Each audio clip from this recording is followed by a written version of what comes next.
Tonight, the election aftermath. Distraught over losing the House, conservatives expressed their rage all over the country. Here's tape of the chaos in the streets.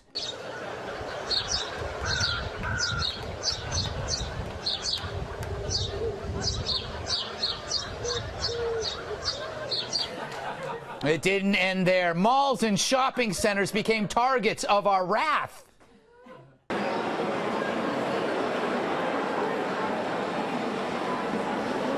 Oh, ugly, ugly, ugly.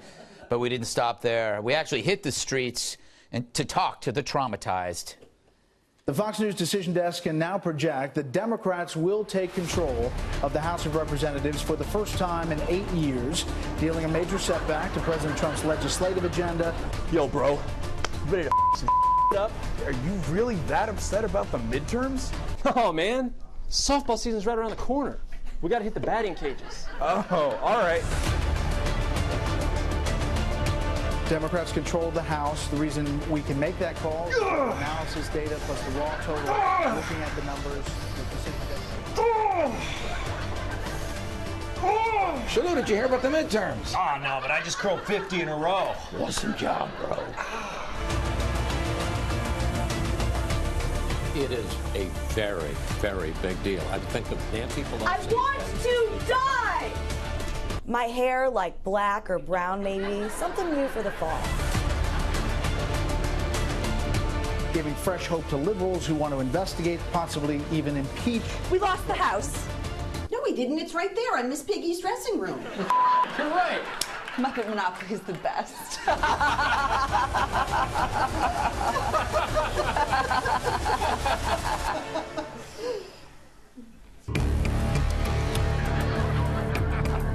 The coda. So there you go.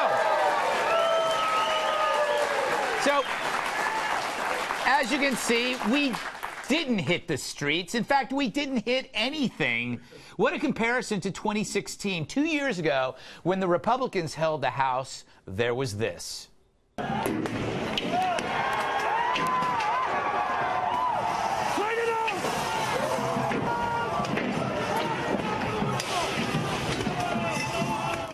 And now on Wednesday, when we lose, there's this.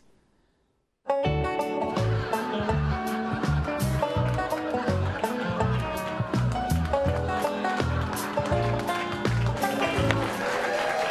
true! But get this, there were protests, but not from the losing side, but the actual winners, making them the world's biggest losers at winning. This protest took place on Thursday. They were howling over Trump firing Jeff Sessions. He was Attorney General for 636 days. In Trump's White House, that's a long time. It's 63 and a half Scaramucci's. So how desperate and lonely does a liberal have to be to protest the firing of a right-winger? I mean, they're sad that Sessions is gone. He's to the right of Genghis Khan. He would give you the electric chair for wearing sandals to work. I'm pretty sure he hunts vegans on a private island.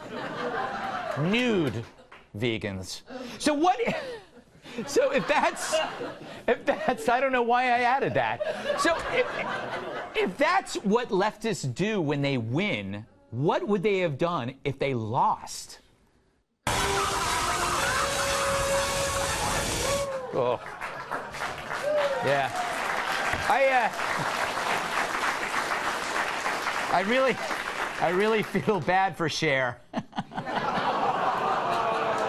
She just got new tear ducts.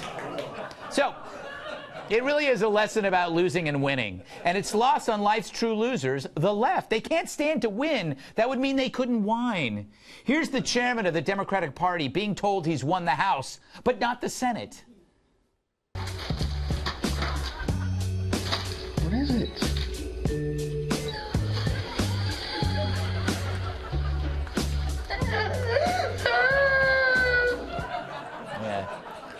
You give them the House, and they storm yours. You extend a hand, and they give you the finger.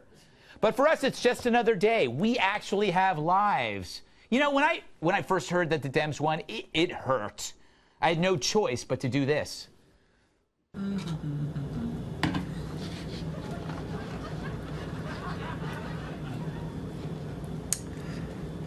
I'm making a peanut butter and jelly sandwich. What can I say? I like peanut butter and jelly. So even when we lose, we know we'll win the next time. Plus, we see the bright side everywhere. For example, with the House turning blue, Donald Trump really actually has a new friend, a new foil. It's like when the Jeffersons moved next door to Archie Bunker. A lot of people don't remember that. And isn't it more fun to play tennis against another person and not a garage door, even if that person is Nancy Pelosi? All right, maybe not. More good news. 3 leaders of the Kavanaugh witch trials got booted. That's a great message.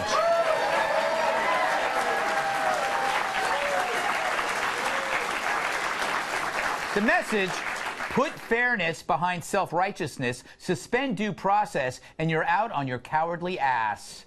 I hope their next job is serving beer. I love beer. Finally, the other silver lining, the most beloved progressive of all lost, Beto. The media called Beto Kennedy-esque, and they weren't referring to his driving. He was a rock star without the herpes. I'm glad he lost, if only to drive his celebrity fans, who never heard of him until a few months ago, nuts. See this mysterious space object? Harvard researchers believe it might be an alien spacecraft. No, that's Beto leaving for his home planet. With Beto, when you see that kind of hype, you knew there's less there than meets the eye. When the media and celebrities join together over a candidate, you know he or she is going to be to the left of anyone with a pulse. Or Madonna.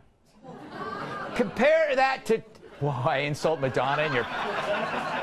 Jeez Louise. Compare that to Trump. He got the most media attention of anyone, and it was free but mostly negative, which proves if the media tells you one thing, you'll always do the other. No one hyped Trump as the next great thing. Hardly. The media turned circus promoters and wall-to-wall clowned him, and that clown wiped the floor with Hillary's emails. So maybe there's the lesson here for Dems. Trump won because for all of his faults, he was real. The Dems' current crop of candidates for 2020 aren't. They're like pool toys, worthless, just waiting to be inflated. But maybe they'll figure it out. My suggestion, go for the exciting voices of your party.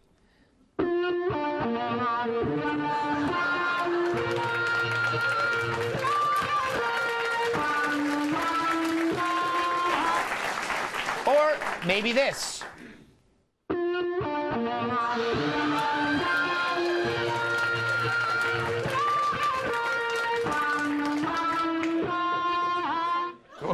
Or perhaps this.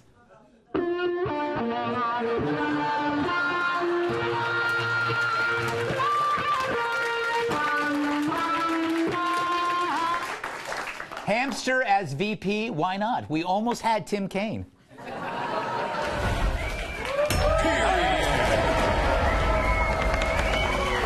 Let's welcome tonight's guest. He's so sharp.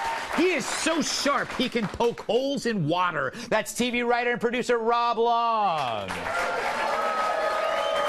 First-time guest. He's so patriotic, he once dated the Statue of Liberty. Author of Spygate, the attempted sabotage of Donald J. Trump. Former Secret Service agent Dan Bongino. She's so bright you can see her thoughts from space. National security analyst Morgan Ortagus. And unlike the Democrats, he could literally flip a house. Former WWE superstar, massive sidekick Tyrus. All right, Rob.